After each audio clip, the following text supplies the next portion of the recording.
Welcome back to the channel, guys. Today in this video I am going to do a comparison between these two scooters. I've been riding these for quite some time and they're really excellent scooters, but very different, as you can tell. One is rugged, kind of like an off-road dual sport scooter. One is more of a street bike. Which bike is right for you? We're going to find out in this video. Very distinct features that you have on the PCX is a very thin tire in the front and the rear. This is a 14-inch tire. On the Zuma, you have a knobby that's 12 inches. And it's much shorter, but it's also thicker. The reason you would want that is that it, for example, it is a better off-road tire. It tends to be a little bit more stable on a gravel road. This, if you take it on a gravel road, because it's so thin, it feels almost like a bicycle. If your priority is have something that can go over some gravel roads, that is definitely better than this. The benefit of the PCX having a 14-inch tire, I really believe that this is the best combination for scooters, because you have scooters that have 16-inch wheels, 15-inch wheels, 12-inch, such as the Zuma. You have 10 inches. 14 seems to be the best of both worlds. It still feels like a scooter, and it still has that handling of a motorcycle. When you go higher than that, 15, 16, it tends to handle very much like a motorcycle, which in a way is good, but at the same time, it doesn't have the peppiness of a scooter. On a 14, it still does. Now this little knobby tire with the Zuma, it looks great. Downside right off the bat is it is extremely noisy. If you're gonna ride it on the highway, it is noisy. 12 inches, it's good for light gravel work. This is the type of bike that you could take it on a campsite, you know, put your trailer or whatever, ride it around, and it feels absolutely perfect. But at the same time, you don't have a lot of travel suspension. It does have these gaiters to kind of resemble an off-road bike. It has like this fender for, it's just a very off-road, rugged type of bike.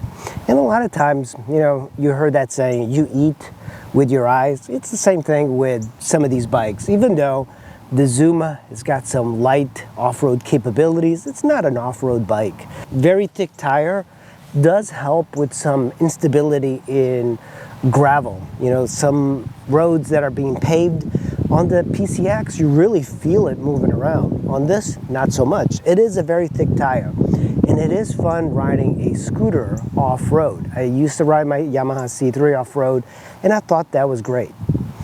Up front, you also have a large disc brake, and this apparently is not ABS. Generally, this tends to be like an ABS thing right away, but apparently that's not ABS. On the PCX, you have a low headlight. Some scooters have a much higher up, but this is a low rider sort of bike. It's got two LED bulbs, and the newer ones even have more distinct LEDs. And it's also got blinkers here, blinkers there, another light source there, and the illumination is pretty decent. The headlights on the Zuma are better than this. On the Zuma, you have an extremely distinct headlight. It actually reminds me of Johnny 5 from Short Circuit. The headlight, especially the low beam light. So on the Zuma, you have this. It's a round bulbous light, and this is a flat light for the high beam. The low beam is actually one of the best headlights I have ever seen. The projector cuts off the light from the top, and the high beam is actually not that good, but this is extremely usable. Distinct feature is that as you move the handlebar, you have a little light here, and it shines on the ground, but it's not very powerful, so it's not very usable, but it is a nice feature. On the PCX, the headlights are adequate. They're not as good as the Zuma.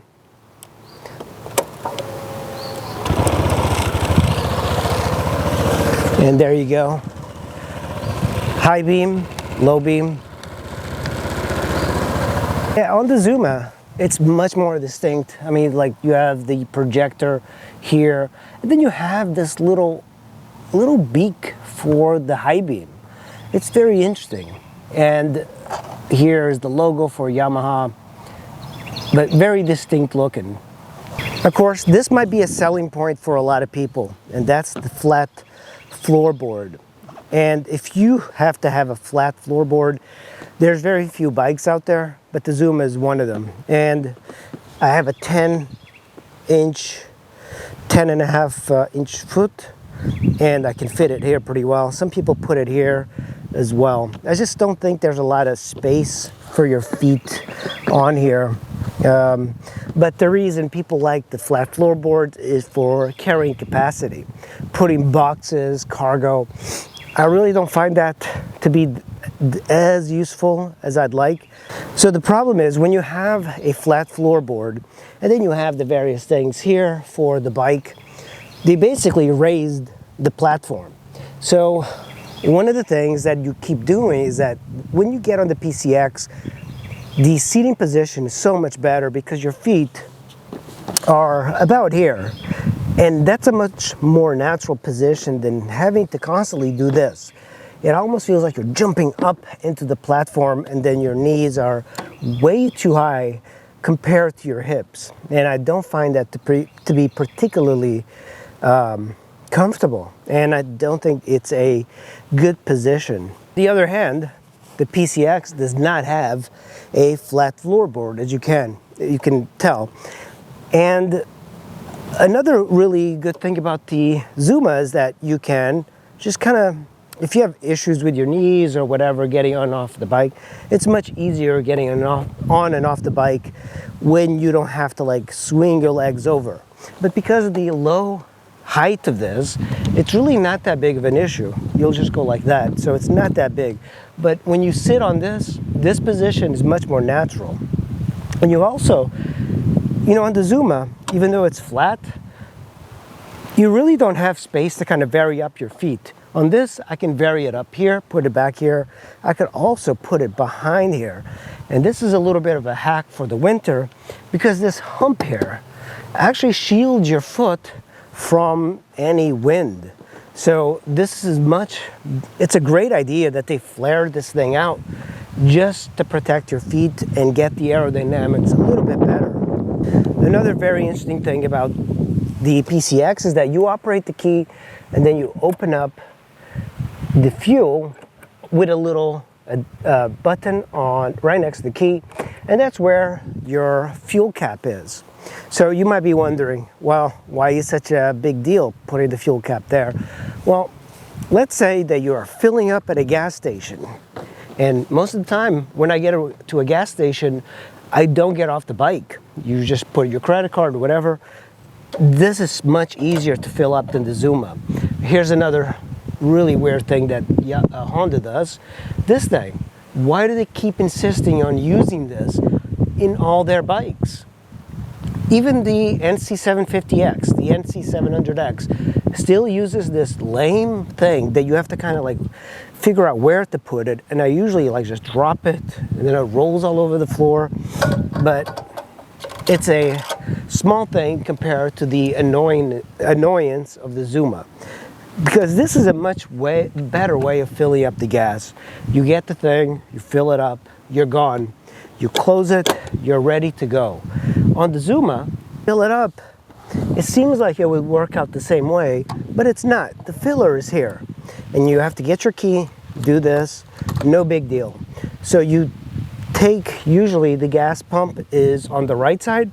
You bring it, you have the cable coming through here, and then to get it out, you get fuel all over. At least for me, this is a much more clumsy way of having the gas cap. Here, it's much easier to move it. I know it seems like I'm just complaining about these little things, but it really is kind of an annoying thing. I know that they meant well. It's also harder to see the level of the fuel on this filler. It's just not, but look, at least Yamaha did this, because if I had to remove a cap, put it somewhere, it would be extremely annoying. I don't know why Honda does that. I suspect they're just trying to save costs with the gas cap, but enough's enough. I mean, we know that Honda knows how to build some hinges. I mean, you can outsource this. But this is a worse way of filling up, I believe.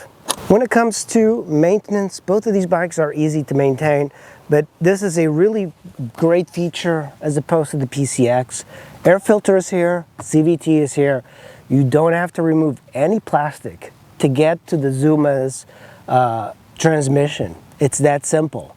I wish that Honda did this, you know, because on the Honda, the airbox, which is much simpler, you can remove it without removing plastic. But to remove the belt, transmission, the weights, you're gonna have to remove this piece of plastic. You can get to it without it, but it just doesn't make any sense. So with the addition of the plastic, you're also gonna remove the rubber floorboard and pop it out. So that's why on the Zuma, it's a little bit easier. Blinkers are these old school antiquated blinkers that you see on many new bikes from Honda that they insist on using, and they're low to the ground. And on the Zuma, also antiquated Euro clear lenses, they put them high up. This is one of the weaknesses of the Zuma, putting the blinkers here, because as you know, when you put your feet here, it hits your knees when you're turning. And if you're not ready for that, you could possibly drop the bike. So these blinkers, Yamaha could have mounted it here. I know they didn't want to mount it here because of potentially like crashing, because this bike is styled like a off-road bike. So I think they assume people are going to be riding on gravel. And these are some of the first things that people break. The seat on the PCX, I can't say it's comfortable. It does have this little like lumbar support, which is nice. And this bike is better for short riders. And it's just as tall as the Zuma. The Zuma is just a little bit taller.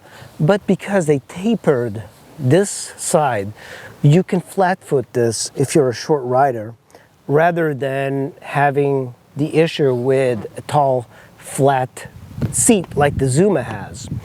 And this is kind of like a nice sporty tapered look. It actually kind of goes with the flow of the entire body of the scooter, the rear. And it's got a nice texture to it. It's like old school kind of vinyl, different texture. And you got like this nice different color stitching. This seat is actually way less comfortable than the PCX. And it's got a ridge here. So it's flat, very flat here. Then it drops off sharply, so it's not smooth like the PCX. This ridge kind of makes it harder for shorter riders to flat foot. At the same time, it's a more massive, wider seat, but I find it to be less comfortable than the PCX. But a lot has to do with the seating position as well, with the flat floorboard. Things I really like about the Zuma and in general Yamaha's is this. It's a massive grab rail that you can kind of lift the scooter up, put it on the center stand, and this is plastic, but at the same time it feels really substantial. Now on the PCX, it went with a different style. So this, it doesn't have like a loop, so you can't like bungee things onto the seat, which I think is a mistake. You still have plenty of way of grabbing the bike, but I kind of feel like this is not a very nice way of grabbing the bike. It's not substantial, doesn't have it on there, but it's elegant. You know, that's what I think a lot of people would choose this over the Zuma. The Zuma does go with the style, having those big grab handles. It's industrial looking. This one is a sport bike. It's a sporty scooter. Exhaust on this, it's got like a kind of like a cheap plastic covering the exhaust. It's lower mounted than the Zuma. So the Zuma is actually like over here. And then you have two coils in the rear. Pretty simple setup. On the Zuma, you have a very unique style of protecting, and this plastic is better quality than the Honda. It's also unique looking. I actually kind of feel that they need to have two little dual exhaust holes just to make it look a little cooler. It still uses the same coils for the rear shocks. You do have rear foot pegs. These are pretty decent. Right over here is a 10 millimeter that you can use to remove the plastic. It's kind of hidden. The rear wheel of the PCX is fully exposed, and when you look at the Yamaha Zuma, it's got a really large fender, and then it's got a rear tire hugger. On the Zuma, the rear taillight looks kind of like a very modern flat rear brake light, but it's not. Then you have the same cheap Euro-styled blinkers that you have in the front.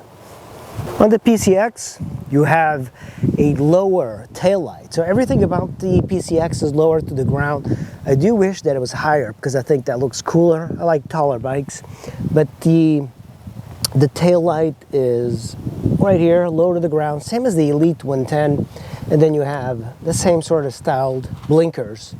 But you know, the beauty of having these blinkers is that you can really just remove them and put like LEDs. Same thing with the Zuma. The cargo rack on the Zuma is way cooler, and it does have a load limit, but people usually tend to ignore those. The PCX, you have this rack, which is an aftermarket. It kind of stands out much more than the Zuma. We look at the controls here. First, you have the key, and the key has that safety feature, which you can manually lock, and it brings a plate on there, and then you put the key back on there and you remove it. On the Zuma, it's much more annoying. So on the Zuma, you have the key, by the way, a foldable key, which is nice. And then you have something really annoying. So in the back, you have the same safety plate. And then if you hit this button without the key, it actually puts the thing down. Yeah, it is nice, but at the same time, a lot of times you will hit it when you are going into a store or something, and it's annoying, especially if you're doing deliveries. Like, you don't want to have to keep doing that. And this one only has an on-off position, and then it has a seat option, which is you just turn the key this way, it opens up the seat. Turn to the on position, you have the seat, you also have the fuel door, 2 cables that open up everything. Then you have this chrome, which I don't like. This would be nice if Honda decided to change it up. And this is a 3D printed thing. It's a hook, because on this PCX they didn't include a bag hook. So I printed this on my 3D printer. Doesn't look great, but at the same time, no hook for your groceries. And on this side, you have a little pocket where I put my change and stuff on here. Very nice to have. On the Zuma, you do not have that. You do not have a glove box, but you do have this pocket. And this pocket, you can see how it goes up to my wrist. That is nice because you can put a bottle of water there. And on the PCX, you don't have that. And then you also have this that the PCX doesn't have, and that's a 12-volt USB charger with a little thing there so you can keep it from getting wet. And then on this side, of course, you have your fuel filler, and then here is the hook. You don't need to print anything out because Yamaha did put this bag hook on here. So it's much more utility driven, the Yamaha Zuma. So let's look at the handlebars. So I have quite a few things happening here, but ignore those. This is a phone mount. Mirrors are over here. You have very standard things, and you have the annoying horn in the middle, blinkers in the wrong spot. That's a Honda thing that they're doing now. And chrome handlebars, which I don't like. The Zuma looks much nicer with blacked out handlebars. And then you have your starter, nice big buttons for everything, kill switch. I have heated grips on this with bar ends. Those are not stock. And the one thing you're going to notice right away is that the gauges are actually like kind of in the bike. You're looking down, so you could completely see them if you didn't have a phone mount.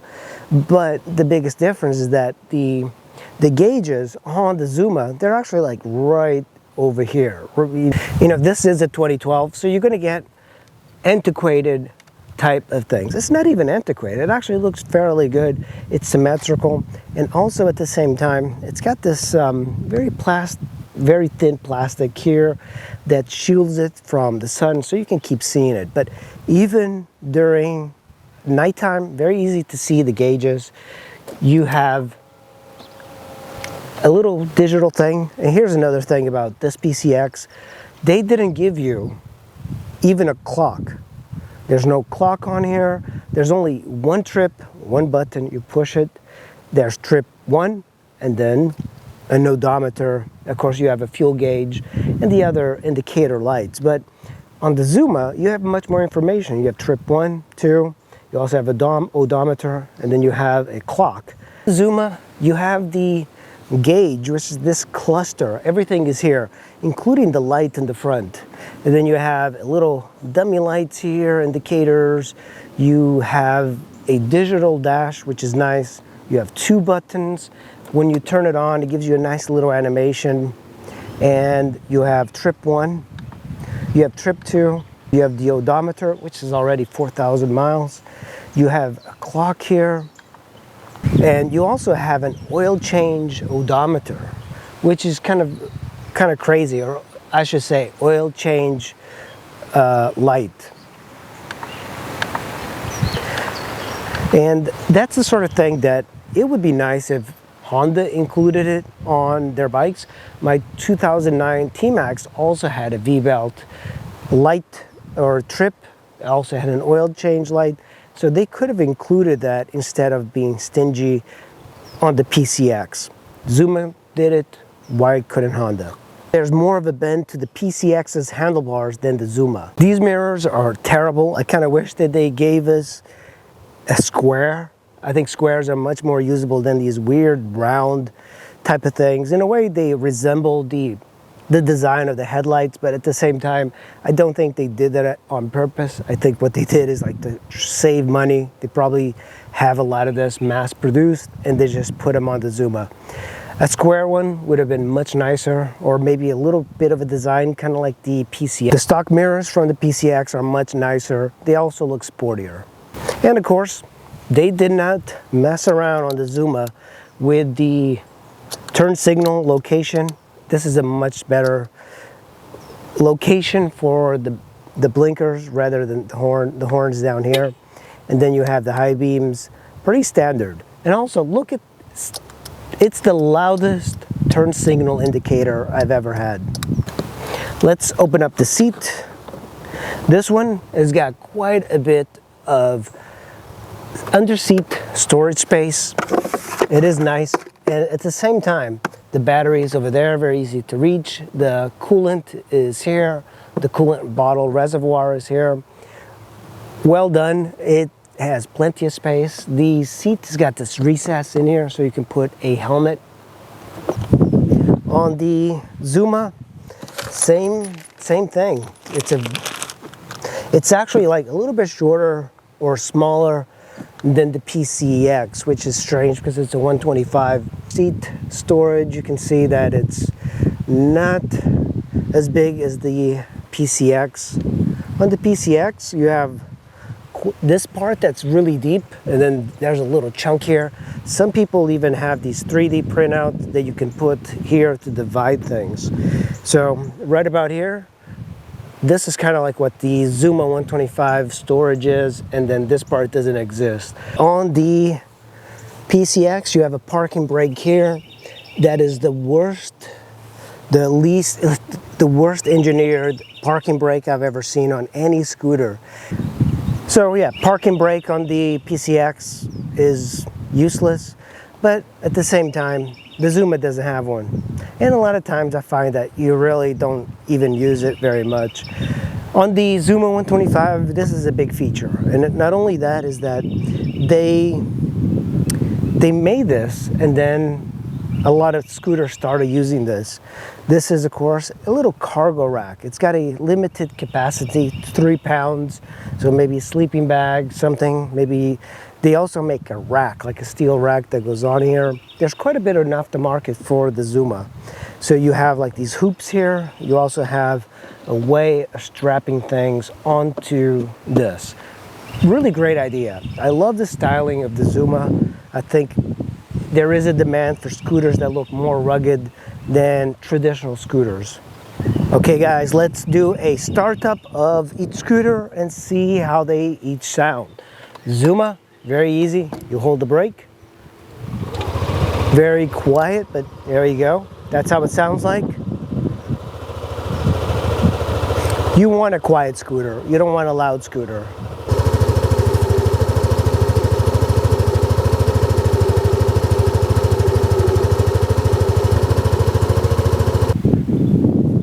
Now let's start the PCX. The PCX uses a different way of starting.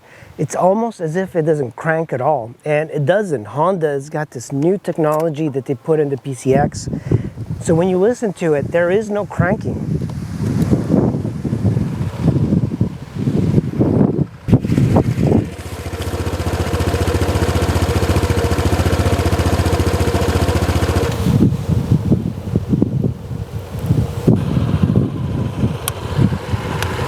Scooter has its own strengths depending on the rider's needs and preferences. The PCX is more powerful and geared towards more comfortable urban commuting, while the Zuma has got more of a rugged versatility from a 125. Zuma has got a 1.6 gallon gas tank. The PCX has got 2.1 gallons. The curb weight of the PCX is 286, while the Zuma is 282. Seat height of the PCX is 30.1. On the Zuma, it's 30.9. Height of the PCX is 43.5, and on the Zuma, it's 45.3. The width of the PCX is 29.3 inches, and on the Zuma is slightly wider at 29.9. The length PCX is 75.8, and on the Zuma, slightly larger at 75.9. When it comes to power, the PCX has got the Zuma beat with 15.6. Zuma has got 8.3. The torque of the PCX is 4 Newton meters and the Zuma is 9.6 Newton meters. So the next thing we're going to do is take these things out for a ride and see how each handle. All right.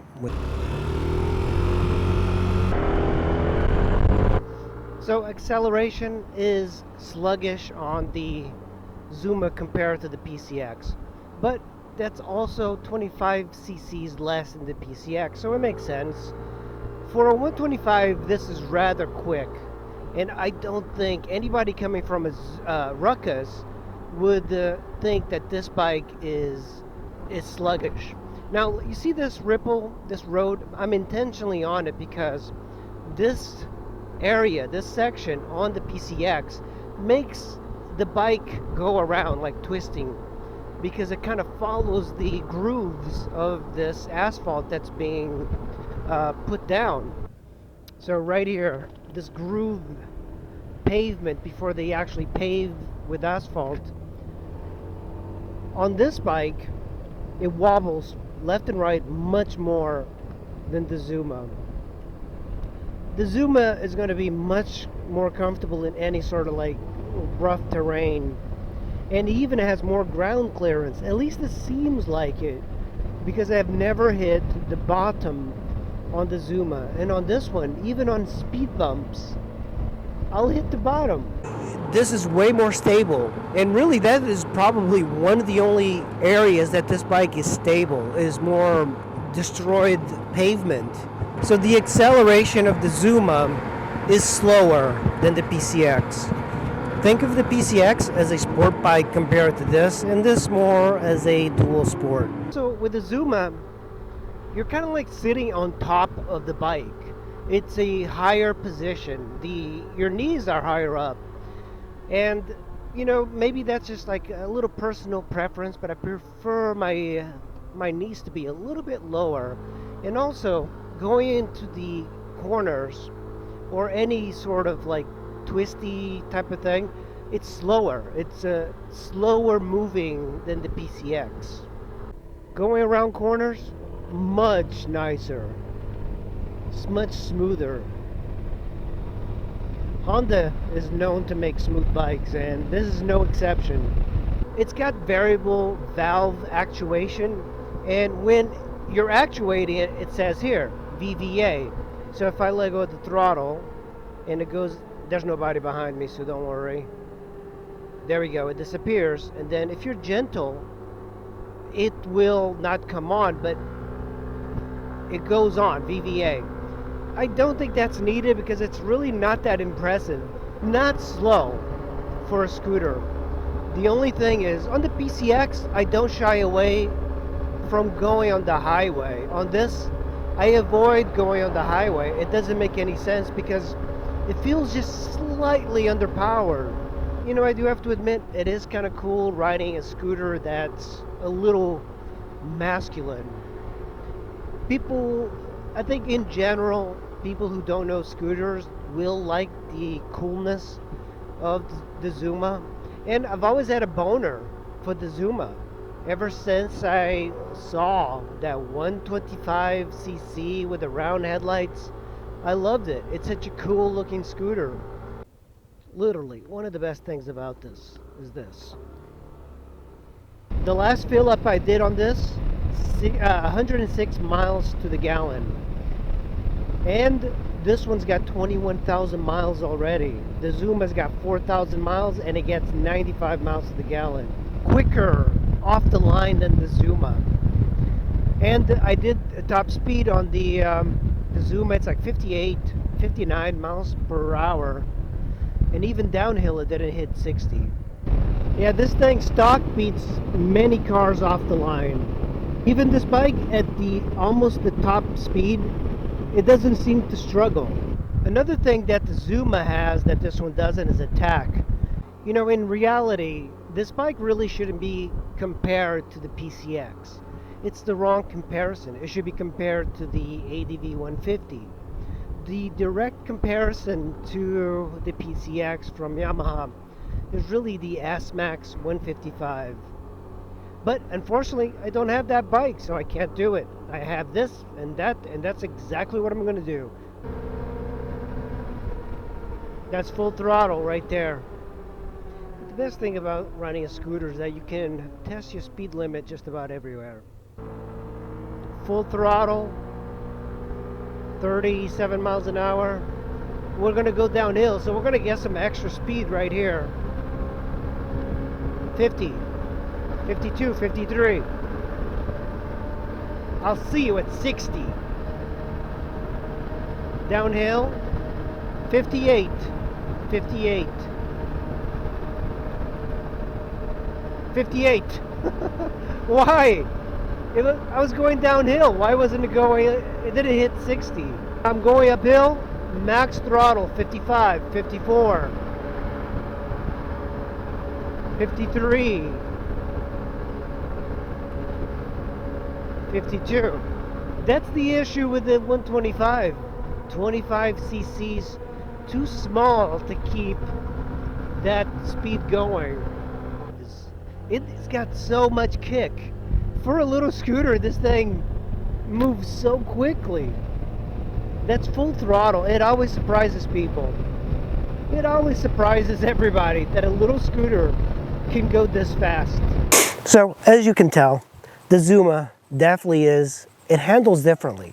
It goes into corners much slower because it's extremely small wheels, and at the same time being thicker, it does make it better for off-road riding. But at the same time, having the large wheels, the large diameter wheels of the PCX, it helps a lot of the stability.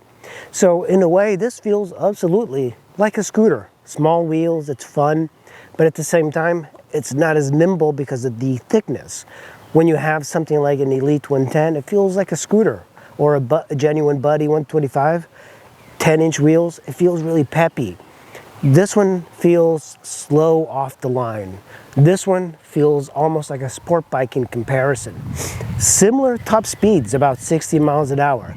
You can change that by getting different weights, different transmission components, and you can get a little bit more speed.